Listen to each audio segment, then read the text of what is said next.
राजनाथ सिंह के बयान से सदमे में पाकिस्तान, बोले ऑपरेशन सिंदूर ट्रेलर पिक्चर अभी बाकी है। ओडिशा के संबलपुर में तिरंगा यात्रा में शामिल हुए मंत्री धर्मेंद्र प्रधान ने कृषि एक्सप्रेस ट्रेन की घोषणा की। आतंकियों के एनकाउंटर्स पर बोले आईजीपी कश्मीर, आतंकियों के पारिस्थितिक तंत्र को खत्म करने के लिए प्रतिबद्ध है। मंत्री कुंवर विजय शाह के बयान से सियासी घमासान, पूरे देश भर में उठ रही है मंत्री पद से बर्खास्तगी की मांग। 3 साल बाद रूस यूक्रेन के बीच युद्ध रुकने के आसार, इस्तांबुल में मिले दोनों देशों के प्रतिनिधिमंडल। नमस्कार, राष्ट्रीय खबर देख रहे हैं आप, मैं हूं आपके साथ यशस्वी पाठक। आइए दिखाते हैं आपको आज की बड़ी खबरें। हम अमन चाहते हैं मगर जुल्म के खिलाफ हैं। अगर जंग लाजमी है तो फिर जंग ही सही। साहिल लुधियानवी साहब के इसी शेर से प्रेरणा लेकर भारतीय सेनाओं ने पहलगाम में की गई पाक की नापाक हरकत का ऑपरेशन सिंदूर के जरिए करारा जवाब दिया है, जिसके बाद आज रक्षा मंत्री राजनाथ सिंह ने ऐसा बयान दिया है जिसे सुनकर पाकिस्तान के होश उड़ जाएंगे और उसे भारत से टकराने के अपने निर्णय के इंतखाब पर ताउम्र महज अफसोस होगा, उसके सिवा कुछ नहीं। बता दें कि रक्षा मंत्री राजनाथ सिंह ने आज भारत पाकिस्तान सीमा के पास स्थित भुज एयरबेस का दौरा किया और वहां मौजूद जवानों को संबोधित किया। अपने संबोधन के दौरान उन्होंने कहा कि ऑपरेशन सिंदूर बस एक ट्रेलर था, पूरी पिक्चर अभी बाकी है। रक्षा मंत्री राजनाथ सिंह ने कहा कि यह सिंदूर खतरे की वो लाल लकीर है जो भारत ने पाकिस्तान के माथे पर खींच दी है। ये वो सिंदूर है जो श्रृंगार का नहीं, शौर्य का प्रतीक है। मैं यहाँ साफ कहना चाहूंगा कि ऑपरेशन सिंदूर अभी खत्म नहीं हुआ है। जो कुछ भी हुआ वह सिर्फ एक ट्रेलर मात्र था। अब जब समय आएगा, जब भी सही समय आएगा, तो हम पूरी पिक्चर भी दुनिया को। केंद्रीय मंत्री धर्मेंद्र प्रधान ने संबलपुर में चिपलिमा स्थित कृषि विश्वविद्यालय में 1.5 करोड़ रुपए की लागत से नवनिर्मित हीराकुद ऑडिटोरियम का उद्घाटन किया। इस दौरान उन्होंने कहा कि ओडिशा के प्रतिष्ठित कृषि विश्वविद्यालय का एक परिसर चिपलिमा में कई दशकों से काम कर रहा है। कई अच्छे छात्र भी यहां से निकले हैं। इस समय हमारी सरकार की प्राथमिकता किसानों की आय दोगुनी करना है। किसानों कृषि, बागवानी, पशुपालन और मत्स्य पालन के बारे में जानकारी बढ़ाएंगे, उनकी क्षमता बढ़ाएंगे, तब जाकर आधुनिक कृषि की ओर जाएंगे। उन्होंने ये भी घोषणा की कि संबलपुर से बहुत जल्द कृषि एक्सप्रेस ट्रेन भी चलेगी। इसके अलावा धर्मेंद्र प्रधान ने ओडिशा में तिरंगा यात्रा में भी हिस्सा लिया। उन्होंने कहा कि यह तिरंगा यात्रा सशस्त्र बलों की प्रति आभार व्यक्त करने के लिए निकाली जा रही है। ओडिशा की प्रतिष्ठित एग्रीकल्चर यूनिवर्सिटी की एक कैंपस कई दशकों से चिपलिमा में काम कर रहा है। यहाँ से अनेक अच्छे विद्यार्थी भी निकल के गए हैं। इस बार अभी की जो प्राथमिकता हमारी सरकार की है, किसानों की आय को दुगनी करना। अगर किसानों के बारे में, कृषि के बारे में, हॉर्टिकल्चर के बारे में, एनिमल हस्बेंड्री और फिशरी के बारे में और जानकारी बढ़ाएंगे, उसकी ज्ञान बढ़ाएंगे, कैपेसिटी बढ़ाएंगे, तब जाके आधुनिक कृषि को, जो टेक्नोलॉजी ड्रिवेन कृषि को, हम नेचुरल फार्मिंग को अडॉप्ट कर पाएंगे। एक ऑडिटोरियम का आज इस चिपलिमा कैंपस में लोकार्पित किया। आने वाले दिनों में भारत सरकार और राज्य सरकार मिलके इस ओयूटी की चिपलिमा कैंपस को एक पूर्णांग कैंपस।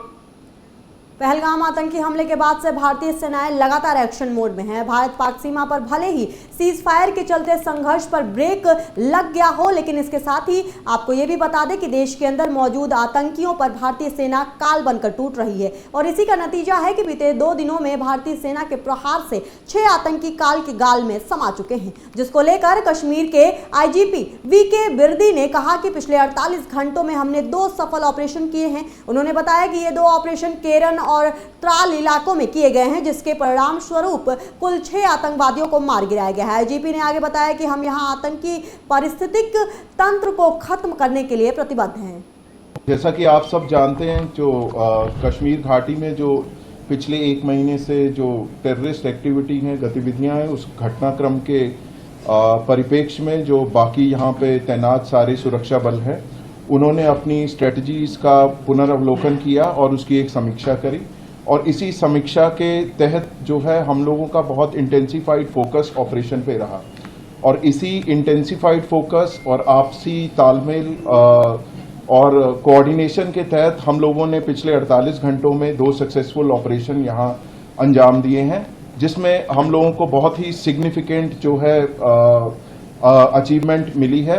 इन दोनों ऑपरेशंस में CRP, army, Jammu Kashmir police का शाना बशाना रोल रहा है और इन लोगों ने, हमारे जवानों ने और हमारे अफसरों ने कंधे से कंधा मिला के इन ऑपरेशंस को अंजाम दिया है। सरसरी तौर पे ये दो ऑपरेशंस, एक केलर के इलाके में जो कि शोपियां में आता है वहां हुआ, और दूसरा जो कि कल जो था त्राल के इलाके में हुआ। इन दोनों ऑपरेशंस में 6 टेररिस्ट को न्यूट्रलाइज किया गया। और मैं आपको ये बताना चाहता हूं कि ये जो आपसी तालमेल है सुरक्षा बलों का यहाँ पे और बाकी सुरक्षा एजेंसीज का, भले ही जो भी आसूचना देनी हो, इंटेलिजेंस एजेंसी हो, बाकी हो, उनके आपसी तालमेल और समन्वय के कारण ही ये ऐसे जो सक्सेसफुल ऑपरेशन संभव हुए हैं। और हम सब लोग जम्मू कश्मीर में, खासकर कश्मीर वैली में, इस चीज़ के लिए कटिबद्ध हैं कि जो टेरर इकोसिस्टम है या कोई भी टेररिस्ट एक्टिविटी है उसका खात्मा करने के लिए हम सदैव तत्पर एवं हमेशा कटिबद्ध रहेंगे। अब मैं जीओसी विक्टर फोर्स से रिक्वेस्ट करूंगा कि वो आपको अपने जो हिस्से का पक्षसार दें। कश्मीर के पहलगाम में पाक की नापाक हरकत की वजह से भारत और पाकिस्तान की जंग और फिर सीज फायर के बाद सीमा पर फिलहाल शांति बरकरार है, लेकिन देश के अंदर सियासतदानों में एक नया युद्ध शुरू हो गया है। बता दें कि मध्य प्रदेश सरकार में मंत्री पद पर बैठे कुंवर विजय शाह के कर्नल सोफिया कुरैशी पर दिए गए बयान से भड़की चिंगारी ने अब सियासी ज्वालामुखी का रूप ले लिया है और इस ज्वालामुखी की लपटें अब पूरे देश को अपने चपेट में ले रही हैं। विजय शाह के बयान के बाद से पूरे देश में उनकी बर्खास्तगी की मांग उठ रही है। इसी कड़ी में कांग्रेस नेताओं के एक प्रतिनिधिमंडल ने आज भोपाल में राज्यपाल मंगू भाई पटेल से मुलाकात की और विजय शाह पर तुरंत कार्रवाई करने की मांग की। राज्यपाल से मुलाकात के बाद नेताओं ने राजभवन के बाहर प्रदर्शन भी किया और ये चेतावनी दी कि जब तक उन्हें बर्खास्त नहीं किया जाएगा हम यहाँ विरोध प्रदर्शन करते रहेंगे।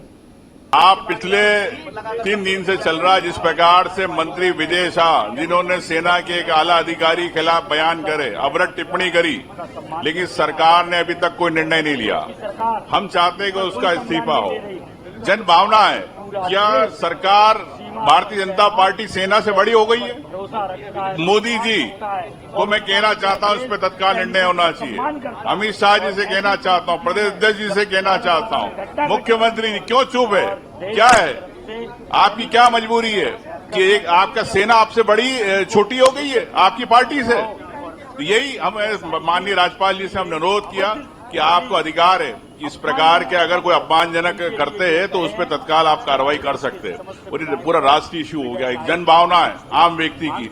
हम लोगों ने यहाँ पे बैठे और यही कि जब तक वो बर्खास्त नहीं करेंगे हम लोग यहाँ बैठे रहेंगे। कांग्रेस कितने ही नाटक कर ले, कांग्रेस को मालूम है कि सब जुडिशियली मामला है। जब न्यायालय के समक्ष सारा मसला है तो न्यायालय से बढ़ के तो वो नहीं हो गए। और जिस बात को लेके वो नाटक बता रहे हैं, नेता प्रतिपक्ष पे भी मुकदमा था, वो इस्तीफा अपने नेता प्रतिपक्ष से मांग ले। न्यायालय का जब भी अपमान करने का मौका होगा कांग्रेस कभी बाज नहीं आएगी। कांग्रेस अतीत में इलाहाबाद की घटना से याद करे कि इलाहाबाद हाईकोर्ट ने प्रधानमंत्री रहते हुए कांग्रेस की नेता श्रीमती इंदिरा गांधी के खिलाफ फैसला दिया। बदले में कांग्रेस ने आपातकाल लगवा दिया पूरे देश के लिए। इलाहाबाद हाईकोर्ट के बाद सुप्रीम कोर्ट ने फैसला दिया 3 तलाक का। उस 3 तलाक के पूरे मसले को बदलने का काम कांग्रेस ने सुप्रीम कोर्ट से हुए निर्णय के खिलाफ लोकसभा से निर्णय कानून बदलवा दिया।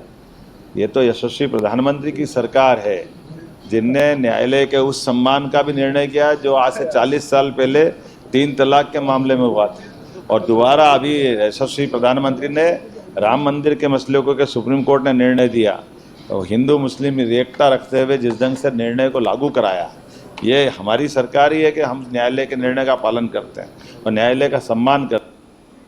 फरवरी 2022 में रूस और यूक्रेन के बीच जंग की शुरुआत हुई थी। इस दरमियान डिप्लोमेसी, डायलॉग और पीस का संदेश देते हुए भारत में मोदी सरकार का तीसरी बार आगमन हो गया। अमेरिका में बाइडेन सरकार की जगह ट्रंप सरकार आ गई। सरकार बदलाव के साथ उनके 2 अलग नेताओं की अलग अलग विचारधारा भी सामने आ गई। यूक्रेन तुम संघर्ष करो, हम तुम्हारे साथ हैं। बोलते बोलते बाइडेन चले गए और यूक्रेन तुम मुझे खनिज दो, मैं तुम्हें शांति दिलाऊंगा के नारे के साथ ट्रंप की भी एंट्री हो गई। लेकिन 3 साल बीत जाने के बाद भी रूस यूक्रेन युद्ध पर विराम नहीं लगा है। फिलहाल 3 साल के बाद रूस और यूक्रेन पहली बार सीधी शांति वार्ता के लिए आमने सामने आए हैं। ये बातचीत तुर्की के इस्तांबुल में हुई और पूरी दुनिया की नजर इस पर टिकी हुई है। लेकिन माहौल और प्रतिनिधिमंडलों की लिस्ट देखकर ऐसा नहीं लगता कि जंग थमने की कोई ठोस उम्मीद बन रही है। बता दें कि यूक्रेन ने इस बातचीत के लिए अपने रक्षा मंत्री के नेतृत्व में एक उच्च स्तरीय टीम भेजी है। वहीं रूस की ओर से आए प्रतिनिधि अपेक्षाकृत कम प्रभावशाली माने जा रहे हैं। सबसे अहम बात यह है कि राष्ट्रपति व्लादिमीर पुतिन खुद इस प्रक्रिया से दूर हैं, जो इस बात का संकेत देता है कि रूस अभी किसी गंभीर समझौते के मूड में नहीं है। आज की बड़ी खबरों में बस इतना ही। बाकी के अहम खबरों के लिए आप देखते रहिए आज की खबर।